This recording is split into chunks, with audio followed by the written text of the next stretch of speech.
It was a wonderful speech. You know, I've been sitting there having a crisis about this thick cable between the... Is it really true? Not all men have it, but it's just you can sort of slightly generalize between the male brain and the female brain, I think. So, you know, you and I first met over 10 years ago now. Yes, I can't believe it. I know, and I was invited to the Skyscanner offices to talk about the entrepreneurial mindset, and I think all of you guys wanted to talk about that agility and how entrepreneurs think. I've always been very honoured, really, to think when I heard about the success later on, coming and seeing you guys in your small office back then. Yeah, so it was a long journey, and you've not been idle since, obviously. You've started your third business. You mentioned it there a few moments ago, By Women Built. I'm interested in not just that business, but also third time round as a founder. Do you recognise whether you're different now, your approach is different to sort of first or second time round? How have you matured as a founder in a way that you could be useful lessons for people here who are starting out in that journey? Well, I think I've got to kind of slightly say kind of my life story since I left Coffee Republic, because I started with my brother Coffee Republic in the kind of mid-90s, very, very early on, you know.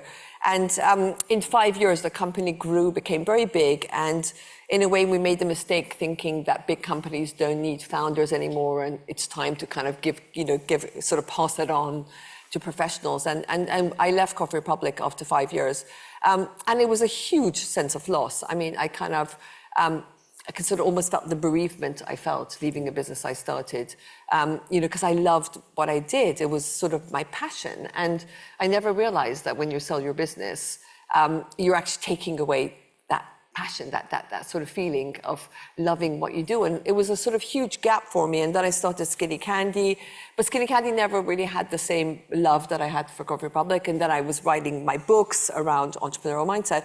And to be honest, I always really missed entrepreneurship, and people kept saying to me, would you ever start another business again? And I was like, no, you know, I haven't really got it in me to start something again. And it was only really during the pandemic, during COVID, that I remember we had the second lockdown, and I do a lot of speaking to big companies around the entrepreneur mindset, and that had completely stopped.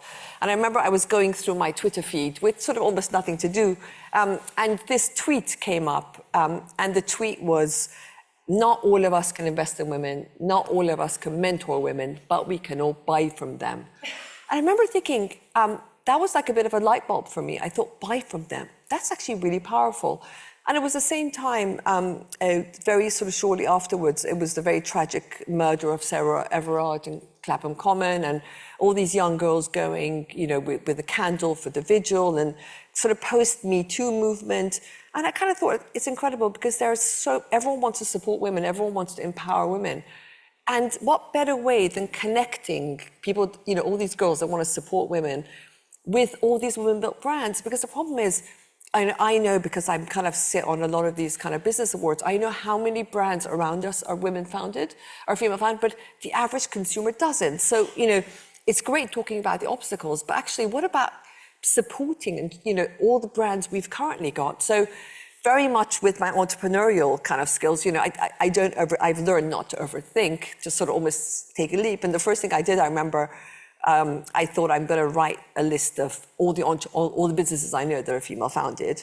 I wrote a list of 35, and I know Uni was in it. Dorina is sitting here, because those are brands I judged Uni in the business awards, and I thought 35. That's what I've got. And I remember sitting on that and just thinking, you know, there's a lot of women founders, but I wasn't doing anything. I kept sort of having calls with everyone, and just nothing was happening. But then I did what entrepreneurs should do, and I really took the leap, and I started a WhatsApp group, and I had 3 people on the WhatsApp group, and I said, I want to start a WhatsApp group of founders. It was really embarrassing with 3 people saying you want to start a movement. I was just very embarrassed. Then the 3 became 4, became 10, became 20, 100, and now we've had 2,000 submissions from women-built brands. You know, people sort of raising their hand and going, I'm a women-built consumer brand.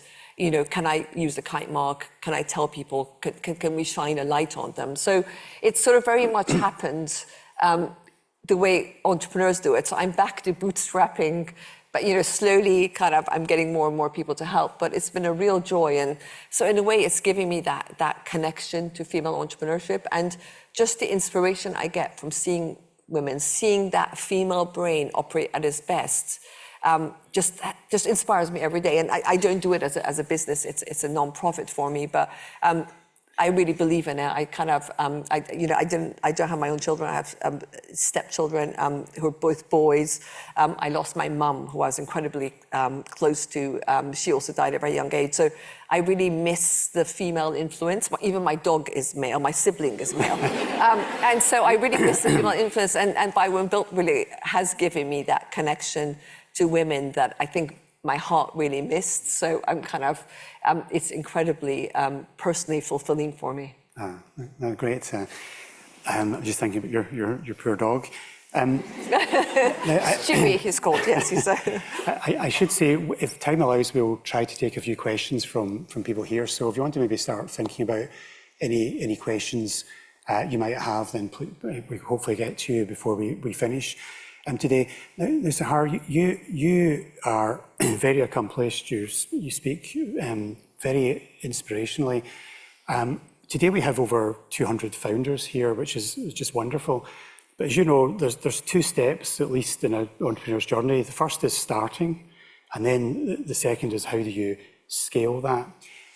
You talked about how, in one of your books, you talked about how you looked at Richard Branson and thought, I'm not like that, so could I be an entrepreneur? I suspect there's lots of people here today listening to you speak and seeing how confident and assured and inspirational you are, and they're probably saying, okay, I've started, but I'm not like her. I could scale a Coffee Republic, for example, or could I? Could you maybe help those people by isolating, we're all different, clearly, but which traits do you think the people here really need to have to scale versus the rest of it's just details? Well, I think I very much had that at Coffee Republic as we got bigger, and this really comes up a lot with the By Women Built founders, is women start businesses from the heart in a way, because often it's something whereby you're really relating to the customer. It's the real founder mode, and there's currently something that the founder of Airbnb, if everyone should look at it, has talked about being in founder mode. It's like starting a business really with passion, really looking at everything through the customer's eyes. And that gives women incredible insight into the changing customer behavior.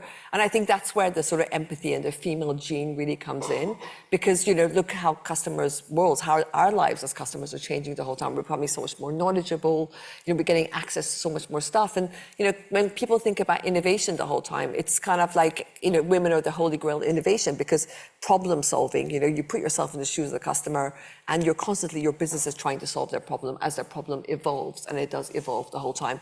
So it's almost realizing that actually we don't need to lose that, because before you used to think, and that's what, the reason we left Coffee Republic was because, in a way, I can say the sort of adults came in and they were like, oh, no, you've got to really professionalize and you can't grow the company like this. Passion is not something big companies need. Well, the third book I wrote, Startup Forever, is all about actually the bigger you get, the more you need to keep that DNA.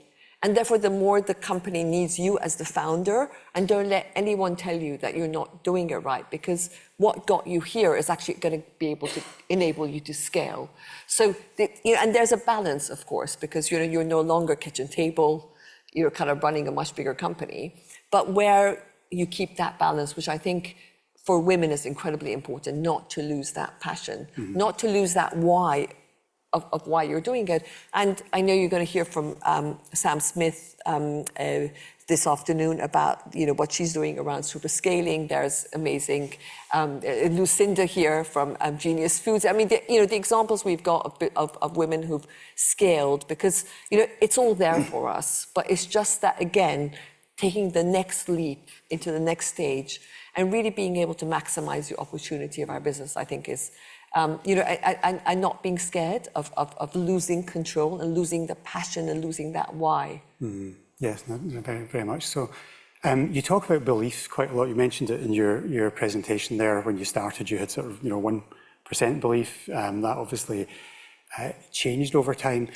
Anyone who goes on a scaling journey is going to come up against a lot of moments when that belief is challenged. And, you know, you hear people say that if you believe you can't do something, you'll always be right. So belief really matters.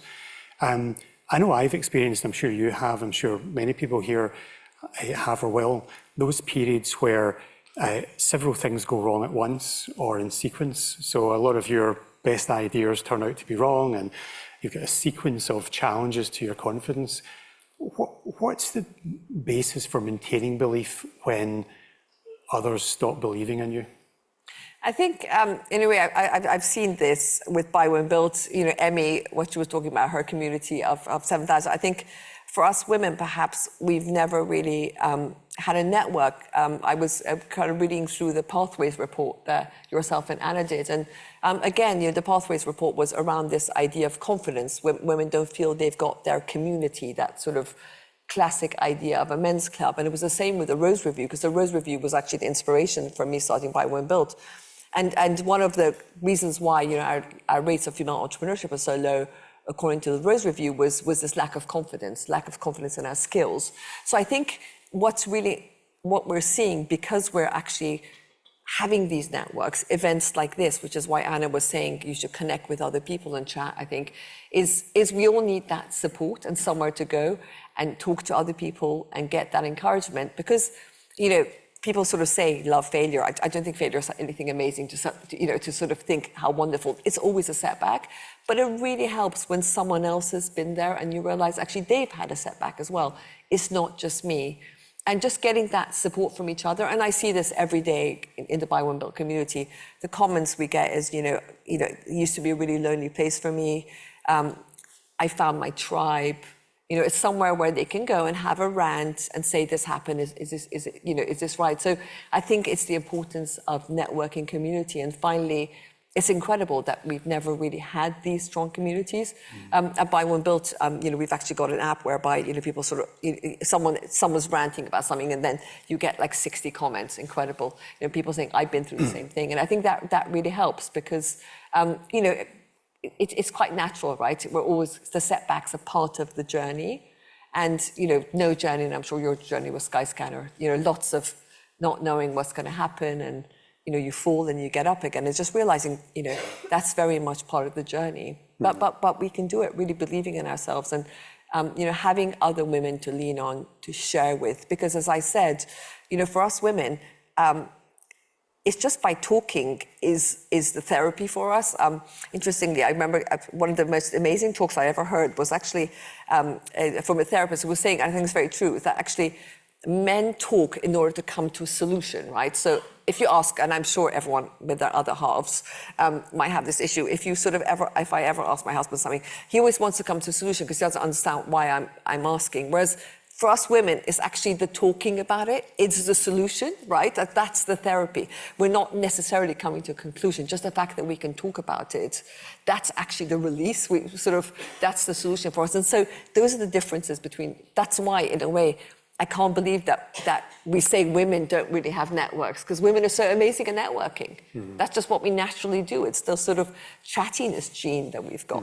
Yeah, and I would say as a man, one of the most powerful lessons I've learned is knowing when to shut up. and listen, it works in business, it works in my relationship. On the subject of male and female traits, and I know that when you use those terms, you're talking about the traits that society labels as male or female. And like, you know, I grew up with that stereotype of a successful business person was like someone in a Gillette advert from the early 2000s, you know. Exactly. He's down the very trendy bar and he's celebrating something, and you don't know what he's celebrating, but every day he's down there celebrating. But you gloriously make the case for celebrating so-called female traits in business, and you talked very powerfully about that earlier on.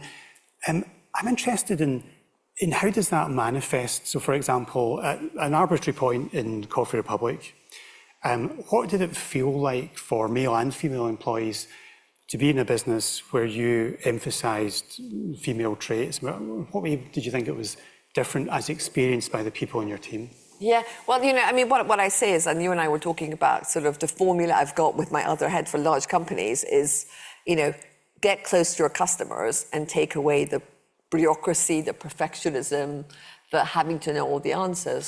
So I think, for example, the point about EQ actually is that, I call it the importance of being clueless, because, when we started Coffee Republic, I had no idea about anything. But in fact, the fact that I didn't know, I thought was a disadvantage, but actually ended up being an advantage, because it was the beginner's mind.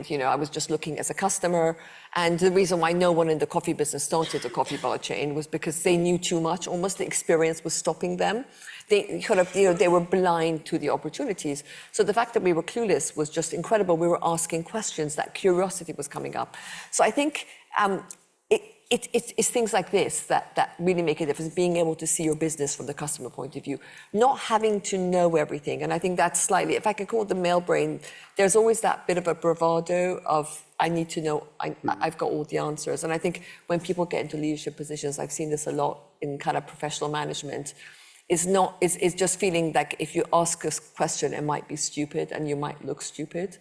And sort of, that idea of holding a poker face, where I think no woman knows even what a poker face is, right? I mean, we just ask the question. It's just, there's no that kind of bravado of having to know all the answers. And that's what gives us these huge advantages, really. And that curiosity is what you need in business. Trying, being resourceful, You're not going to be able to do something new going the usual way, whereas women are so incredibly resourceful. It's just because they have to be resourceful every day. When people tell me they're not creative, I'm like, when Halloween comes up, someone doing their child's costume or anything like that, you're always begging, borrowing, stealing, making 2 + 2 = 5. There's a natural stuff we do almost at home. And now I think for men as well, it's bringing a lot of those qualities to business. Whereas before, I think very much our kind of parents' generation, you had to separate them. You left who you were, you left the emotional quotient at the door and went in. You left your baggage, you left your personality at the door. Whereas now you want everyone to be heart-centered. That's what it's about. That's how you're going to get innovative, because, AI can do the rest, but no one can copy that emotional intelligence that we've got as humans. And if you hone into that, that really is a superpower, I think. And your most recent book is called Startup Forever, as you mentioned earlier, and that's about how do you keep an organisation acting almost like a startup in terms of its ability to innovate and act on its decisions, etc. Could you give us a couple of examples of, if you take Coffee Republic, for example, which scaled very significantly, how did you try to bring that about such that when you were 10 times larger than when you started and 20 times larger, it still felt like a bigger startup rather than a corporation? Well, I mean, I completely failed in that, which is why we left, I have to say. I mean, when we got to, we grew from 0 to 100 stores. And very slowly, and I think maybe many in the audience can slowly relate, we were first working from kitchen table, very entrepreneurial. Then we got our first team in. And the first team we got in were really entrepreneurial because in a way they didn't have great CVs because we were a small company. We didn't attract those kind of experts in a way. So everyone was bootstrapping, being resourceful, getting it done. We didn't have a head office. We couldn't afford it. But suddenly, as that bureaucracy, as the head office structure came in, that sort of different brain came in. And all their structures, in a way, started kind of, it was almost, instead of going out there, being customers, drinking the coffee, coming back with very experience, we were reading market research reports, customer surveys, mystery customer reports. It all becomes very impersonal, very unemotional. And then, therefore, you lose the pulse of the customer. The systems came in. People came from Nestle. I remember we hired this guy from Nestle, and I was really excited, thinking, God, it's amazing. He's going to come up with so many brilliant ideas. And I remember from the first moment he came in, he was telling me how you couldn't do something because they tried that at Nestle. And I was almost deferring to that because in a way that part of my brain was like, oh, maybe he's right. Maybe, I've been doing stuff really unprofessionally. And I remember when he first came in, he'd come into the office every day with a cup of Costa coffee. And for me, but of course, with my female brain, I assumed that he was maybe checking out Costa, that they were doing something. So I said to him, do you know what?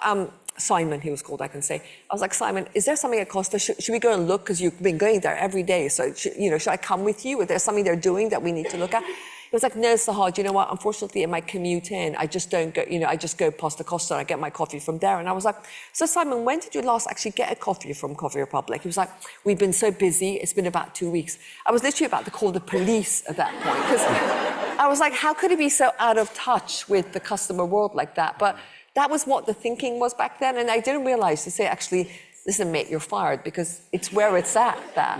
And I left thinking that's not the world I belong in. And we're so lucky now that entrepreneurship in large companies, you know, all those Silicon Valley companies or the billion-dollar startups, there's all this thing of thinking like a founder. That's the superpower.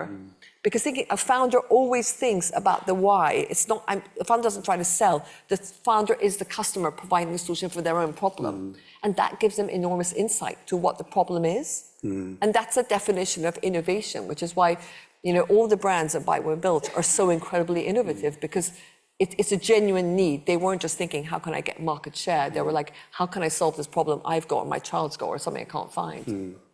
Yeah, so I think it's a really interesting area. I'm just thinking of your anecdote about the person who came from Nestle, because I think you get this balance, don't you, where you feel you need people who can help you structure at the next level of scale, but it's quite easy to lose your own belief Absolutely. because you assume they must know more. And I remember in Skyscanner, quite often we'd hear the refrain, you know, what got us here won't get you there. That's right. And someone once said to me, you know, what got us here got us here. Yeah. And I think you've got to just find that balance between things. Exactly, how powerful that is. And just another example, I think everyone relate to, Linda Bennett of LK Bennett, I don't know if you remember the shoe brand.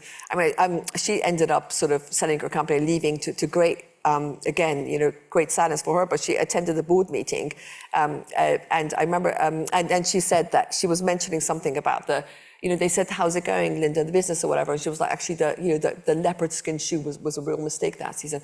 And one of the men turned to her and said, actually, do you know what? This is a board meeting. We're not discussing leopard skin. You know what I mean? And this idea that actually it was a shoe kind of brand board meeting. So why would that be not something you discuss in a board meeting? So just, you know what I mean? It's that sort of stuff. And I think us women have to get really confident about that real connection that we've got with the product, with the end user, that we've got to own that and take it and not let anyone tell us that that's not the way. Yeah, absolutely. Do we have time for maybe just a couple of questions from people here? Everybody, great to be here. My name is Mary McKenna. I've come over from Northern Ireland this morning. So I love your story about selling your business, and I imagine there's quite a lot of people in the audience here that are sort of thinking about that possibly themselves. I suppose the famous story about this is Michael Dell, the Dell Corporation, as the founder, eventually stepped out, it brought somebody else in, his share price plummeted, and loads of his best people left, and he had to step back in and take it over. I'm assuming you sold your business. My question is, like, what happened to it afterwards? What did you feel about that? And what would you advise somebody that's in a position where they're thinking about selling their business? Thank you. That's a very emotional question for me. As I said, I really missed it at the beginning. And we left a company that was, you know, kind of one of the first players in the coffee bar, one of the big brands up there. And we sold out in 2001, went public, and you know, I kind of ended up. The new person we hired from Disney was like, actually, I'm only running the company if you leave it completely. I don't want you anywhere around. I remember he dropped all my stuff back after we sold. A bike arrived, and I was going to keep my office there, and he didn't want me anywhere there. And so I ended up selling my shares in the company. But just to give you an idea, and we watched from the sidelines the company just go down. And it took 8 years, and I remember I was actually writing my second book, and I heard on the radio, Coffee Republic, the coffee chain, has gone into administration. That was 8 years after we left. And it was incredibly sad for us. And that's why now, you know, we just, Helen from Montezuma Chocolate has just written an article. She sold her company, and it was just this whole experience. And I speak to so many of the founders at Buy When Built who've exited, is that feeling of, you know, you lose the soul. And I think people now, you know, talk about companies have souls, and that founder brings that soul to the company. So for me, kind of, and I'll put that on LinkedIn, the article I wrote was how it was the biggest mistake I ever made. Now, you know, I made a mistake, but I've learned a lot from it, and I've gone on to do so many different things from that journey. But I really believe, I kind of always think, really think before you sell, think who you sell it to. Do they really understand your company? Do they love it as much as you do? And again, coming back to what I was talking about is we had to be, I remember when people used to go, passion, that's flaky, Sahar, you're just a woman. Passion doesn't come into business. Actually, passion does come into business, really. And passion is actually the hallmark of success in business. So, it's not being embarrassed about that, talking about that sort of thing. This is the new age, I think, that we're talking about, and we've got to be really confident around as women. Thank you. Any other questions from anybody? Here we go.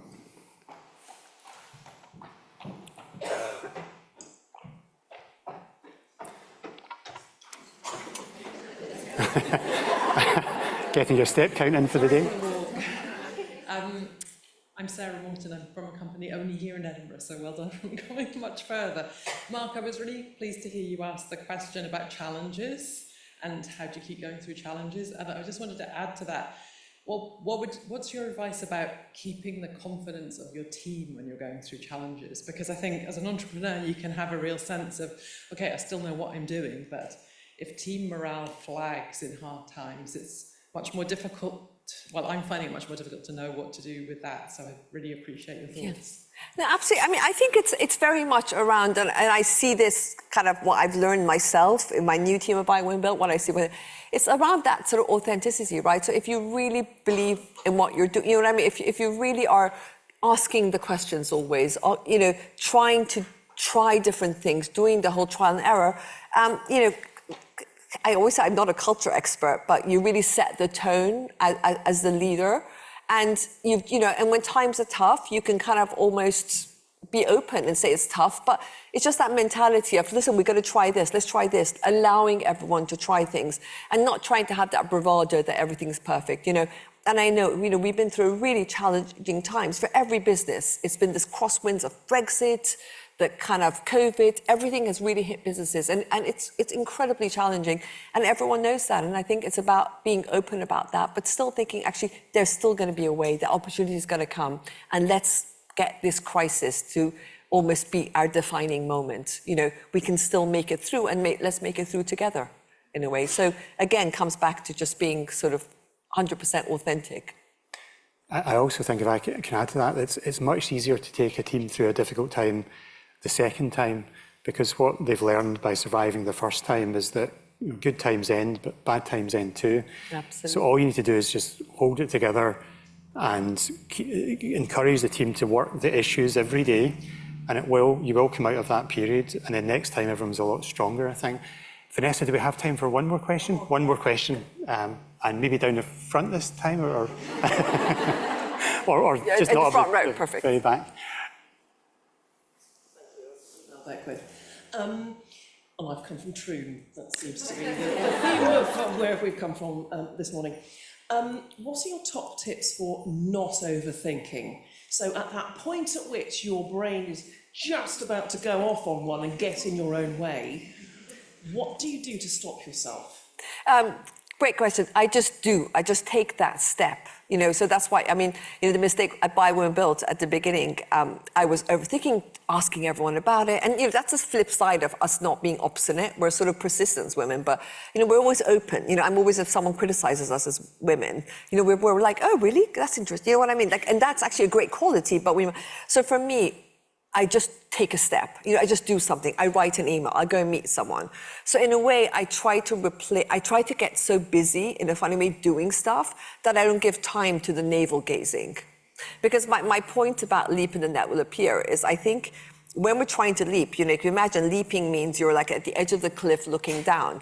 And it's just really horrific to look down. What could happen was plan B. But if you just don't look and just take the leap, and I really have that, and I just take these small steps, and my team say, and I really, I'm not into planning and sitting there, just do something, just get the first prototype out. And then the motion starts when you get going. So I think it's kind of actually not asking for someone's opinion, just doing the first thing, making that first call, that first meeting, getting the first prototype out. That's the power. And it's the power in the small things. Amazing. I listened to this podcast in the morning. It's called Masters of Scale, and it's almost like we sort of are ashamed of doing the small things that don't scale, but actually that's where the power is. Just do something, you know, get someone to love it, and that's where it just starts gaining momentum. Whereas if you think about doing it perfectly, you'll never do it. You'll never take that leap. The moment will never be right. As they say, if you wait for the fear to go away, the opportunity will have gone away by the time the fear goes away. Because I actually think with the female brain, the fear will never go away. It always sits there. So it's a question of actually, I haven't got time for this. I'm just going to get on with it because life's bloody short. And I just haven't got time to listen to your voice just droning on like that. It just, that's... I think that's a wonderful note to end on. So thank you so much, Sahar. Thank you so much. Thank you.